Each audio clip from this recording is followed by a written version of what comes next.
Hello बच्चों। चलिए प्रश्नों को समझते हैं। दो एक समान पतले समतोत्तर लेंस जिनमें प्रत्येक की फोकस दूरी f है, एक ही अक्ष के संपर्क में रखे गए हैं। इस लेंस युग्म की फोकस दूरी f1 है।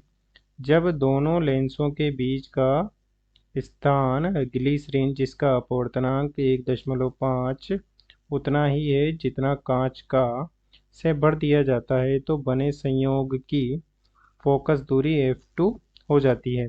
तब f1 बटे f2 का मान होगा 2:3, 3:4, 2:1, 1:2। हमें बताना है कि f1 बटा f2 का मान क्या हो जाता है। मुख्य अवधारणा में हम देख सकते हैं कि उत्तल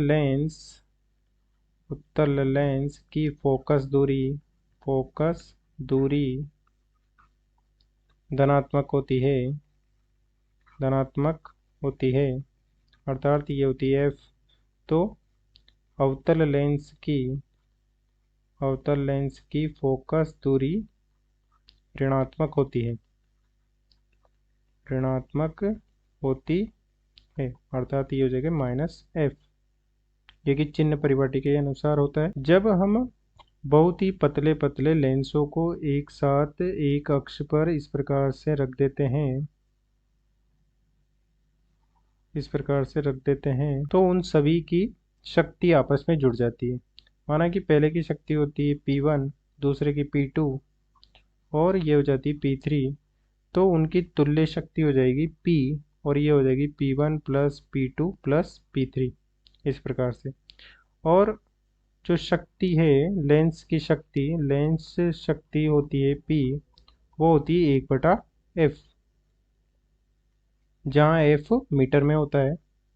तो यहाँ से हम देख सकते हैं कि ये हो जाएगा P बराबर 1/f बराबर हो जाएगा 1/f1 plus 1/f2 plus 1/f3, इस प्रकार से होता है जब पतले पतले लेंसों को एक साथ एक ही अक्ष के संपर्क में रख दिया जाता है। अब चलिए प्रश्न को हल करते हैं। प्रश्न में दिया गया है कि दो समउत्तल लेंस हैं इस प्रकार से, और इस प्रकार से दूसरा लेंस है। समोत्तल लेंस हैं इस प्रकार से और उनकी एक ही अक्ष है और दोनों की फोकस दूरी f है, इसकी भी f है। और इस स्थिति में तुल्य शक्ति हो जाएगी P बराबर P1 प्लस P2।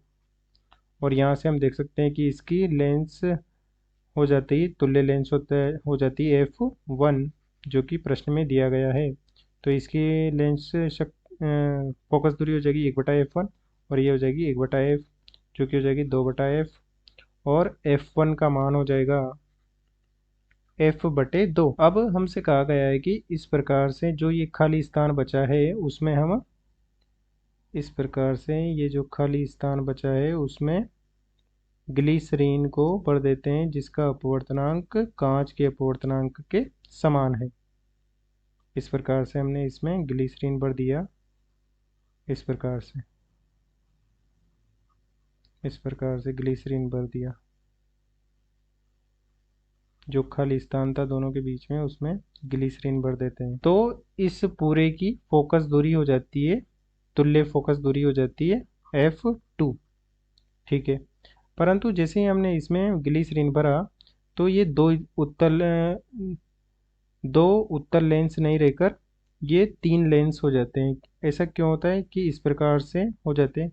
ये एक हो गया उत्तल लेंस, प्लस हो जाएगा इस प्रकार से एक अवतल लेंस हो गया इसमें बीच में, और फिर दूसरा इस प्रकार से उत्तल लेंस हो गया। तो यहाँ पर हम देख सकते हैं कि चूंकि अपवर्तनांक सेम है तो सभी की फोकस दूरी f की f रह जाएगी और तीनों को जोड़कर हमें तुल्य शक्ति प्राप्त हो जाएगी। माना कि P बराबर हो जाएगा P1 plus P2 plus P3। परंतु ये अवतल लेंस है तो इसकी फोकस दूरी माइनस में होगी तो इसकी शक्ति घट जाएगी, या इसे हम फोकस दूरी रखते हैं तब भी ऐसा कर सकते हैं। अभी सिर्फ शक्ति का योग करके देख सकते हैं। तो ये हो जाएगा 1/F2, जो कि तुल्य शक्ति है हमें प्राप्त होगी। ये हो जाएगा 1/F, क्योंकि सभी समान है, परंतु ये अवतल लेंस है F2, तो इसकी माइनस में हो जाएगी फोकस दूरी, और ये हो जाएगा इस प्रकार से 1/F। तो इससे ये कट जाएगा और हमें F2 बराबर प्राप्त हो जाएगा F। तो हमें F2 और F प्राप्त हो चुका है, और हमें ज्ञात करना है F1/F। तो F1/F2 ज्ञात करना है, तो ये हो जाएगा F/2/F। तो 1/2 हमें प्राप्त हो जाएगा, अर्थात F1 अनुपात F2 का मान हो जाएगा 1/2। अतः दिए गए प्रश्न का सही उत्तर हो जाएगा विकल्प डी, 1/2। अतः दिए गए प्रश्न को हमने हल कर दिया है।